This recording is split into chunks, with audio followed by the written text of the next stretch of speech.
LED string lights just got an upgrade. Here they are. They are such a beautiful warm white. They give off so much light with the green wire.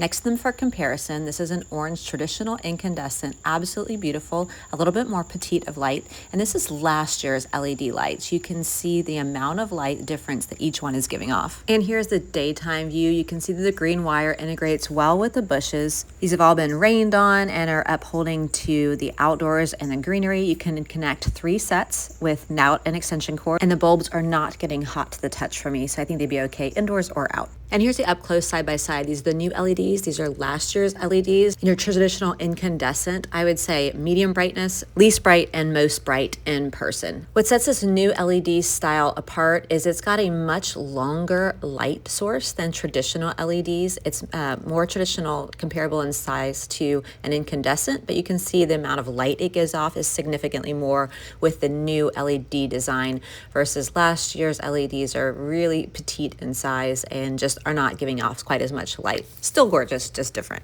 I plan to keep using all of these lights till they burn out, but I'm really pleased with these LEDs. They've been easy to set up. They have that warm white glow, cozy. The 50 LED bulbs are very beautiful in person. They're a great choice. They seem pretty reliable, easy to connect for me, and just really bringing that holiday spirit I was looking for. Hope this side by side is helpful. If it is, please give it a like so I know to make more videos like this.